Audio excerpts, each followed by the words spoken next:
এরপরে যখন জাহান্নামের মধ্যে ফেলা হবে, জাহান্নামের ভীষণ আগুনের মধ্যে প্রতিটা নাফরমান যখন জ্বলতে শুরু করবে, তখন প্রত্যেকটা জাহান্নাম, এটাই আমার শেষ কথা, তিনটা কথা বলবে আল্লাহকে। কয়টা কথা? এক নাম্বার বলবে, আল্লাহ এত কষ্ট, এত আযাবের চাইতে মৃত্যু দিয়ে দেন, মেরে ফেলেন। আল্লাহ বলবে, লা ইউখদা আলাইহিম ফায়ামুতু, না না ফরমান, জাহান্নামে কোনো মৃত্যুর ফয়সালা নাই, বেঁচে থেকেই আযাব সহ্য করতে। দুই নাম্বার, প্রতিটা নাফরমান বলবে, আল্লাহ তাইলে দ্বিতীয় প্রস্তাব মহলা আপনার কাছে, জাহান্নামের আযাব একটু হালকা করে দেন, একটু একটা ঘন্টা বাদ দিতে কোন, মাসে একদিন কদ্দুর ছাড় দেন, সপ্তাহে একটা দিন ছাড় দেন, 24 ঘন্টার মধ্যে 10টা মিনিট একটু বিশ্রাম করতে দেন মাওলা, একটু ছাড় দেন না কমপক্ষে। আল্লাহ বলবে, ওয়ালা ইউখাফফাফু আনহা মিন আযাবিহা, না রে নাফরমান, এক সেকেন্ডের জন্য আযাব হালকা করা হবে না। না বন্ধু, দুনিয়াতে কেউ আগুন জ্বললে প্রথম যদি এদিক দিয়ে আগুন লাগে, ওই পর্যন্ত আইসা জ্বলতে জ্বলতে হইতে পারে সে মরে গেছে, মানে রুহ চলে গেছে। এরপরে যদি তার পুরা বডি আগুনে পুড়ে জ্বলে একেবারে পাউডারও হয়ে যায়, কয়লাও হয়ে যায়, তার আর কোনো অসুবিধা নাই।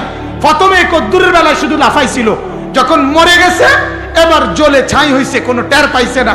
কিন্তু আল্লাহ বলে, আল্লাতী তাত্তালিউ আলাল আফইদা, জাহান্নামের আগুনে একই মুহূর্তে পুরা শরীর এবং ভেতরের কলিজা সুদ্ধা জ্বলতে থাকবে, কিন্তু এক সেকেন্ডের জন্য মৃত্যু হবে না। মান ইলাহুন গায়রুল্লাহ ইয়াতিকুম বিদিয়াইন। কেমনে বললে বুঝবেন আপনারা? আসলে আমরা বুঝি না বাপ, মাঝে মাঝে বুঝি না, মাঝে মাঝে মনে হয় শুধু নিজেই কাঁদি।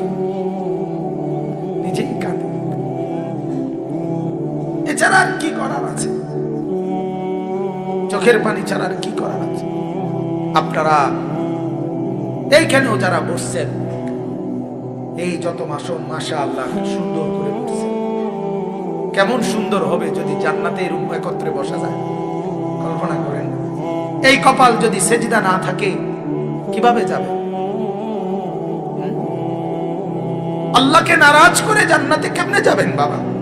কেমনে? দুনিয়া ভোগ করতেছেন, দুনিয়াই ভোগ করছেন। খুব বেশি কি ভোগ করছেন বলেন? এমন কোন দিন গেছে যেদিন পেরেশানি নাই? আল্লাহ যেরকম বিছনাত এই পাশ ও পাশ করে, আমিও আমার জমিনের তলদেশটা একটু নিচের দিকে উঠাই, আর উপরটা নিচের দিকে নেই। মাটি এত, আমার নিচের মাটি উপরে তুলি, উপরের মাটি নিচে তুলি। আমি শুধু একটা গড় দেবো, আল্লাহ অরে নেয়া আপনি আমার একটু ইজাজত দেন। আল্লাহর কসম বাপ রব্বুল আলামিন তখন বলে, না জমিন এমন করিস না, ও যে আমার হাতে বানানো বান্দা, ওর নাক আমি লাগাইছি, ওর চোখ আমি লাগাইছি, ওরে ঘুম আমি পাড়াইছি, ওর চোখ আমি বেলে দিয়েছি, রাত হয়েছে আমি ইন্তজাম করেছি, আমারই তো হাতে গড়া, দেখি না আমার বান্দা তওবা করে কিনা। যদি আল্লাহ রাত ভোর না বানায়, পৃথিবীর কেউ ভোর বানাতে পারবে না। আল্লাহ কোরআনে বলছে, যদি দিনকে আমি আল্লাহ অন্ধকার না বানাই, কেউ আর রাত আনতে পারবে না। যদি অন্ধকারকে আমি আল্লাহ আলোকিত না বানাই, তাইলে কেউ আর আলো আনতে পারবে না। আমি প্রায় বলি, আমার মাঝে মাঝে কথা মনে হয়, এশার নামাজ, ফজরের নামাজ, এই নামাজগুলো না পড়ে পড়ে যারা বছরের পর বছর ঘুমায়, দিনের পর দিন ঘুমায় থাকে, ছেলেরা, যুবকেরা, মারা, পুরুষেরা, বাবারা। মুসলমান, যদি আল্লাহ তাআলা একজন ফেরেশতাকে একটাবারের জন্য বলতেন, ফেরেশতা এই নাফরমানকে শুধু একটা চটকনা দিয়া, তাইলে তার 14 গোষ্ঠীর জীবনে আর কোনদিন সে নামাজ ছাড়ত। কিন্তু মালিক বড় দয়াবান, মালিক বড় দয়াবান। 10 ঘন্টা লাগাতার ঘুমাবার পরেও আল্লাহ দেখতেছে আমার নাফরমান বান্দা ফজরের নামাজ পড়ে নাই। 7:30 বাজে চোখ মেলতে চাইছে, 8টার সময় সকাল চোখ মেলতে চাইতেছে। আল্লাহ তো দেখতেই আছে আমার নাফরমান আমার ফজরের সেজদা করে নাই। তবুও মালিক কি পরিমাণ দয়াবান, এত বড় নাফরমানির পরেও আল্লাহ চোখটা মেলে দেয়। আল্লাহ বলছে ঠিক আছে বান্দা চোখ ফেল, আবার দুনিয়ার সংসার করবি কর, ঠিক আছে, আবার দুনিয়া সাজা, আবার দুনিয়া সাজা, যা তোকে আমি আবারও সুযোগ দিলাম, আবারও সুযোগ দিলাম। এভাবে প্রতিদিন মাওলা সুযোগ দেয় আর অপেক্ষা করে। হাদিসের মধ্যে আছে প্রত্যেকটা নাফরমান যখন আল্লাহর নাফরমানি করে, বিশ্বাস করেন বাপ, এই জমিন খোদার কসম আল্লাহর কাছে অনুমতি চায়, আল্লাহ এই বেঈমানকে নিয়া আমি শুধুমাত্র একটা উল্টানি দেই, আপনার কাছে অনুমতি চাচ্ছি আল্লাহ, ওয়াইজেরুম বিসনাত এই পাশ ও পাশ করে আমিও আমার জমিনের তলদেশটা একটু নিচের দিকে উঠাই আর উপরটা নিচের দিকে নেই, মাটি তো আমার নিচের মাটি উপরে তুলি, উপরের মাটি নিচে তুলি, আমি শুধু একটা গড় দেবো আল্লাহ, করে নেয়া আপনি আমার একটু ইজাজত দেন। আল্লাহর কসম বাপ রব্বুল আলামিন তখন বলে, না জমিন এমন করিস না, ও যে আমার হাতে বানানো বান্দা, ওর নাক আমি লাগাইছি, ওর চোখ আমি লাগাইছি, ওরে ঘুম আমি বাড়াইছি, ওর চোখ আমি বেলে দিয়েছি, রাত হয়েছে আমি ইন্তজাম করেছি, আমারই তো হাতে গড়া, দেখি না আমার বান্দা তওবা করে কিনা, ফিরে আসে কিনা, ফিরে আসে কিনা। আনিবু ইলা রাব্বিকুম, আল্লাহ বলে তোমরা তোমাদের রবের কাছে ফিরে আসো বান্দা, আমি অপেক্ষায় আছি বান্দা, যেদিনে সুযোগ পাও আইসো, আসলে আমি মাফ করে দেব।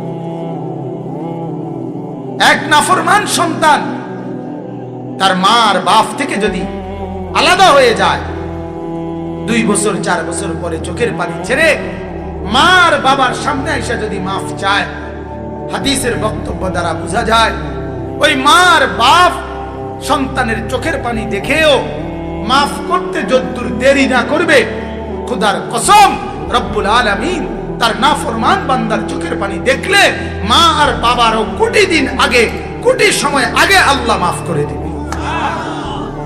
এমন যিনি তিনি আল্লাহ, এমন যিনি তিনি রহমান, এমন যিনি তিনি রহিম। এদিক সেদিক তাকায়েন না, আমার ওয়াজ শেষ হয়ে যাইতেছে। অতএব আমার ভাইরা, এটা আপনারা বোঝা উচিত, আমরা এটা বোঝা উচিত। আমাদের জিন্দেগি এভাবেই রাত, এভাবেই দিন পার হয়ে যায়। যুবকরা তোমরা একটাবার নিজেদের বিবেককে বলিও দোস্ত, নিজেদেরকে একবার প্রশ্ন করো, কিভাবে এভাবে লম্বা গত 6 মাস, গত 9 মাস, বছরের পর বছর একদিনও ফজরের নামাজের সেজদা দাও না, তুমি মুসলমান না? তুমি কি আল্লাহকে চেনো না? তোমার মা মুসলমান না? তোমার বাবা মুসলমান না? তোমারে আল্লাহ বানায় নাই? তোমার নাক চোখ আল্লাহ লাগায় নাই? তুমি কার ইচ্ছায় ঘুমাও বাপ? বলে তুমি কার ইচ্ছায় জেগে ওঠো? তোমার মুখের হাসি আল্লাহর দান, তোমার চোখের পানি আল্লাহর দান, তোমার রাতের ঘুম আল্লাহর দান, তোমার সকালের জেগে ওঠা আল্লাহর দান। এই হাত যখন ঘুমাইছো তখন তারা নামতে পারো না, এমনি পড়েছি। আবার চোখ মেলার সাথে সাথে পুরা বডির স্প্রিং আবার সচল করে দিছে আল্লাহ। আল্লাহ যদি মাওলা সচল না করতেন দুনিয়ার কেউ পারত না। যদি আল্লাহ রাত ভোর না বানায় পৃথিবীর কেউ ভোর বানাতে পারবে না। আল্লাহ কোরআনে বলছে, যদি দিনকে আমি আল্লাহ অন্ধকার না বানাই কেউ আর রাত আনতে পারবে না। যদি অন্ধকারকে আমি আল্লাহ আলোকিত না বানাই তাইলে কেউ আর আলো আনতে পারবে না।